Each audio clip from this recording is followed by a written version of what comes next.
Welcome back to prime nine hot topic. So ఓవరాల్గా Bhogapuram airport credit చోరీకి చంద్రబాబు నాయుడు పాల్పడుతున్నాడు అని చెప్పేసి జగన్మోహన్ రెడ్డి గారు చెప్తూ ఉన్నటువంటి పరిస్థితి.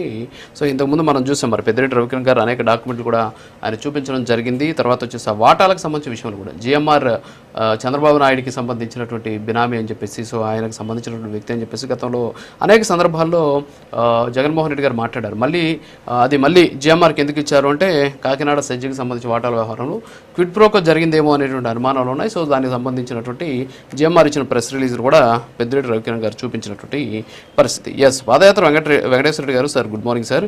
సో మనం చూస్తూ ఉన్నాం ఈ రీసెంట్గా దీనికి సంబంధించినటువంటి కొన్ని పాత వీడియోలు కూడా ట్రోల్ అవుతున్నాయి. వాటి గురించి కూడా మనం మాట్లాడుకోవాలి. సో ఒక్కసారి అవి విందాం. ఒక్కసారి జగన్మోహన్ రెడ్డి గారికి సంబంధించి ఒకే ఒక ఆడియో విందాం, తర్వాత మళ్ళీ నేను మీ దగ్గరకు వస్తాను. ఒక్కసారి అది వినండి సార్ ప్లీజ్.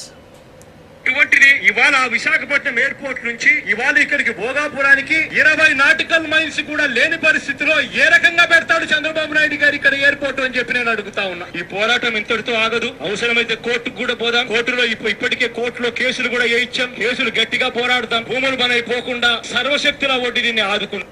మరి అటువంటి ఇది పాదయాత్ర వెంకటేశ్వర రెడ్డి గారు. సో జగన్మోహన్ రెడ్డి గారు భోగాపురంలో భూములు తీసుకొద్దని చెప్పేసి కొంతమంది అక్కడ ఉన్నటువంటి వాళ్ళు స్థానికులు చేస్తున్నటువంటి ఆందోళన కార్యక్రమంలో పాల్గొని చేసినటువంటి ప్రకటన.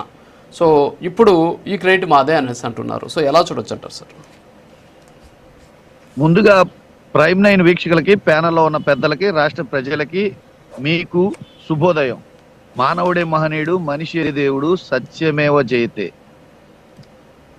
కేవలం ఒక వర్షన్ మాత్రమే వినిపించి ఇలానే జరిగింది అని ఏ రాజకీయ పార్టీలు చెప్పినా, ఏ రాజకీయ నాయకులు చెప్పినా, వాళ్ళకి ఎవరు వత్తాసు పలికినా ఇది ఇలానే కొనసాగుతూ ఉంటుంది.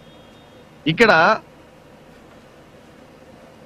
జిఎంఆర్ అధినేత రీసెంట్గా ఈ ప్రభుత్వం వచ్చిన తర్వాత చంద్రబాబు నాయుడు గారి సభలో జిఎంఆర్ అధినేత అసలు ఏం చెప్పారు అనేది ఒకసారి చూడండి.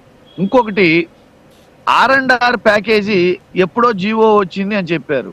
దాన్ని ఎందుకు మరి 16లో వస్తే 19